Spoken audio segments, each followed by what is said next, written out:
ভাই আমরা বাঙালি কত বড় নিকৃষ্ট। আমরা মানে কত বড় ছোট মেন্টালিটি নিয়ে চলাফেরা করি। ভাই আমরা বাঙালি কত বড় নিকৃষ্ট, কত বড় ছোট মেন্টালিটি নিয়ে চলাফেরা করি আমরা। মানে ভিডিওটা দেখবেন প্লিজ, কাটবেন না।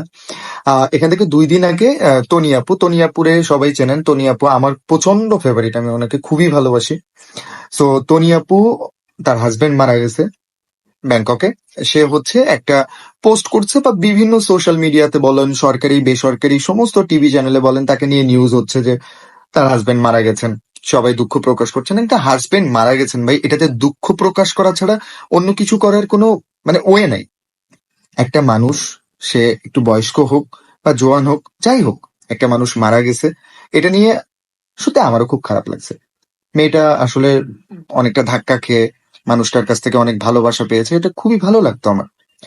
তো পরবর্তীতে টনি আপু তার ফেসবুক পেজে পোস্ট করে যে উনি মানে ব্যাংকক সময় 3টা 3 মিনিটে এরকম মারা গেছেন। যাই হোক, ওনাকে উপরওয়ালা উপরে ভালো রাখুন। টনি আপুকে মানে আর কি একটু সহ্য ক্ষমতা দিক, তার 2টা বাচ্চা আছে, সবকিছু মিলিয়ে সে যেন ভালো থাকতে পারে পরবর্তীতে। টনি আপু, আমরা সবাই আপনার পাশে আছি। সো ওইখানে তনিয়াপুর ফেসবুক পেজে আমি ঢুকে, আপনারাও ঢুকে দেখবেন তো, ওনারা যখন হচ্ছে মানে ওখানে তিনি তার স্বামীর মৃত্যুর খবরটা জানিয়েছে, এবং কিছু সুনামধন্য হচ্ছে মানে টিভি যে চ্যানেলগুলো আছে সেখানেও হচ্ছে তার মৃত্যু সংবাদটা দেখা মানে জানিয়েছে, অনেকেই দুঃখ প্রকাশ করেছেন। কিছু কিছু মানে এত মেন্টালিটি, নিচু মেন্টালিটির কিছু মানুষজন সেখানে হচ্ছে যে হাহা রিয়েক্ট দিছে। ভাই এই হাহা রিয়াক্ট দেওয়ার মানেটা কি? আমি আপনাদের কাছে, সবার কাছে আমার প্রশ্ন থাকতো, এই যে হাহা রিয়াক্টটা দেওয়ার মানে কি? ওখানে যে হাহা রিয়াক্ট দিচ্ছে, তার একজন মানুষের হাজবেন্ড মারা গেছে, সেখানে যে হাহা রিয়াক্ট দিচ্ছে।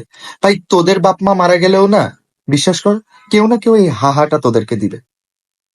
মানুষ হইতে শেখ ভাই। আমি আপনাদেরকে স্ক্রিনশট কিছু পাঠাইলাম, দেখেন যে এখানে কিছু মানুষ হাহা দিচ্ছে। ভাই আমার আপনাদের কাছে একটা প্রশ্ন, যে আসলে এরা মানুষ না অমানুষ? ছি, খুব মানে আমি খুব লজ্জিত। টনি আপু ক্ষমা করবেন, কারণ আপনার মতো স্ট্রাগলের জীবন আমি বুঝি।